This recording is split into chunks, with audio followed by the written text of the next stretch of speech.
বাংলার মুখ্যমন্ত্রী মমতা বন্দ্যোপাধ্যায়ের নির্দেশে ব্যারাকপুর ২ পঞ্চায়েত সমিতির অন্তর্গত বিলকান্দা ১ নম্বর গ্রাম পঞ্চায়েতের উদ্যোগে আজ প্রভু জগন্নাথ দেবের মহাপ্রসাদ বিতরণ অনুষ্ঠিত হয়। উক্ত অনুষ্ঠানটি অনুষ্ঠিত হয় বিলকান্দা ১ নম্বর গ্রাম পঞ্চায়েতের মাতৃসদনের সম্মুখে। উক্ত অনুষ্ঠানে উপস্থিত ছিলেন ব্যারাকপুর ২ পঞ্চায়েত সমিতির সদস্যা শ্রাবণী সিংহ রায়, বিলকান্দা ১ নম্বর গ্রাম পঞ্চায়েতের প্রধান রীনা দাস, পঞ্চায়েতের নির্মাণ সহায়ক সমীর বৈরাগী সহ পঞ্চায়েতের বিভিন্ন সদস্য এবং রেশন ডিপার্টমেন্ট ও বিলকান্দা ১ নম্বর গ্রাম পঞ্চায়েতের বিভিন্ন আধিকারিকগণ।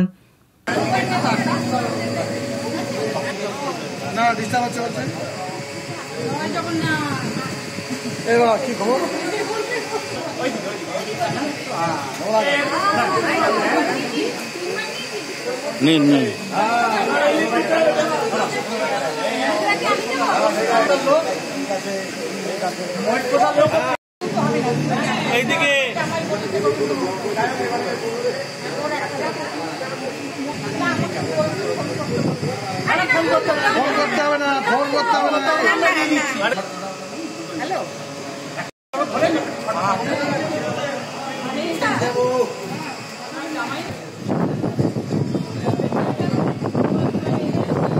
কোথাও গিয়ে আর কোনোদিন এইটা করবে না।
মাননীয় মুখ্যমন্ত্রীকে আমি ধন্যবাদ জানাবো যে তিনি দীঘার বুকে এমন একটি ঐতিহাসিক নিদর্শন রাখতে পেরেছেন। সেই জন্য আমরা পশ্চিমবঙ্গবাসী তার কাছে আবেগঘন মুহূর্ত আমাদের কাছে এটি, এবং আমরা ভীষণভাবে এটা গর্বিত যে আমাদের দীঘার বুকে পশ্চিমবঙ্গের এই একটা এত সুন্দর একটা মন্দির হয়েছে। আর যারা এই কথা বলছেন সেই জায়গা থেকে আমি বলবো যে তারা ধর্ম নিয়ে রাজনীতি করে। যারা এই কথা বলছেন তারা ধর্ম নিয়ে রাজনীতি করে। সেক্ষেত্রে এখানে বলতে গেলে বিরোধী দল নানা রকম কিছু বলবে, তাদের সব কথা আমাদের কানে তুললে চলবে না।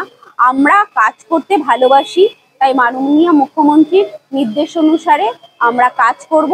আর আজকে যে এই প্রসাদ বিতরণী অনুষ্ঠান, সেটাও আমরা তার নির্দেশ মতন করতে পেরে নিজেদেরকে ধন্য মনে করছি যে আমরা মানুষের হাতে আমাদের পুজোর প্রসাদ তুলে দিতে পারছি।